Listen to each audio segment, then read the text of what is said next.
Енді осы жалпы білім талап қылудың артықшылықтарын кейбір ғалымдар айтқаннан кейін білім талап қылуды мынау салаф ғалымдар қалай талап қылған сол туралы кейбір сол салаф ғалымдардың нелері де өткен білім талап қылуда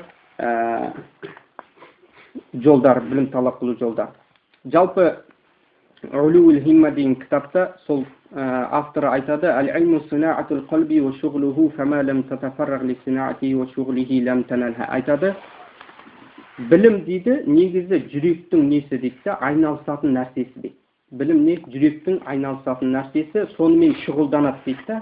Егер жүрек сол біліммен шұғылданбаса, онда ол білімге жете алмайды дейді. Түсініңіз бе? Одан кейін айтады, білім дейді, бірақ жүрек бірақ нәрсеге беттеледі. Яғни сол үшін Құранда Аллах Тағала айтады ғой: «Ма жаалаллаху», яғни Аллах Тағала бір адамға екі жүрек бермегенде, бір жүректе не?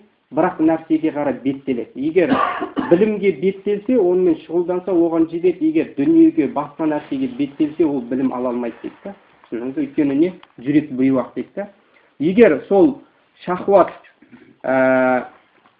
шахуаты, ләззаты соның дейді білімнен тосатын болса дейді, бұл ешқашан білімге жете алмайды дейді. Адам сол шахуаты жаңағы білімнен тосатын болса, ләззаты соның денесінің шахуатына беріліп білімнен тосылатын болса, бұл ешқашан білім ала алмайды. Ал егер сол ләззатын, шахуатын білімге жұмсаса, онда бұл дейді не? Білім иелерінен болады дейді, үміт етіледі дейді солай.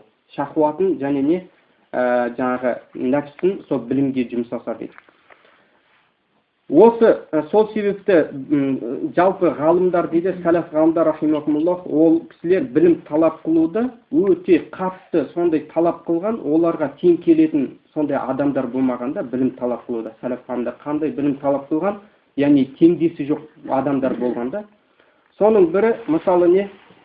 Сол сахабалардан келген, қиссат Умар радиаллаху анхудың Бухариде келген несі, ол кісі айтады, мен және ансардан болған бір кісі екеуміз кезек бағуда не? Кезектесетін еді. Егер мен кезек бақсам, ол уахиді естісе, соны маған жеткізетін, ал егер мен естісем, уахиді мен оған жеткізетінем дейді.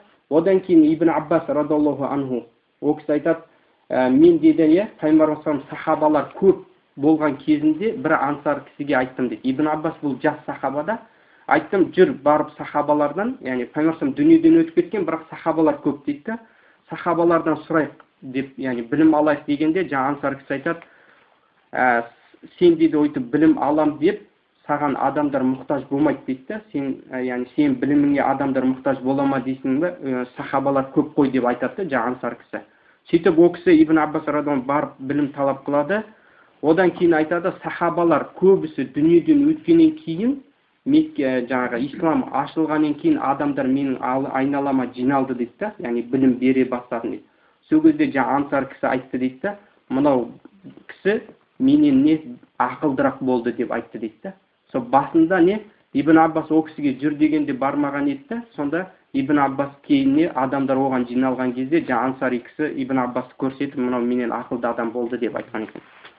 Одан кейін Абу Хурайра радиаллаху анхудың білімге деген несі, ол кісі радиаллаху анху айтады, адамдар айтты дейді, Абу Хурайра бізге не көп білім айтады, көп хадис айтады, көп сөйлейді деп айтады дейді, Абу Хурайра айтады. Аллахпен ант етем дейді, егер дейді Құранда екі аят болмағанда мен еш нәрсе айтпайтын дейді. Ол не? Жаңа Бақара сүресінде Аллах Тағала айтады, егер Аллах Тағала айтады, біздің түсірген кітапты, тура жолды жасыратын болса, Аллах Тағала оған лағнет етеді, және не? Періштелер оған лағнет етеді деген Бақара сүресінде аятты оқиды. Сол аят болмаса дейді, мен дейді не? Еш нәрсе айтпайтын ем дейді. Кейін айтады, қараң.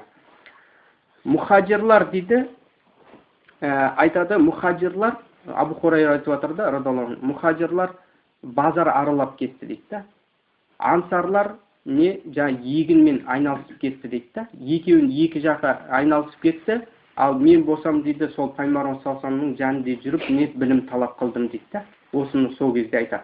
Яғни осы хадисті, Бухариде келген хадисті осы. Сол кезде Ибн Хаджар айтады да, осы жерде қараң. Бұл хадис дәлел болады дейді, білім талап қылуда адам дейді, ана дүниеде таршылық болу керек дейді, білім алу үшін дейді.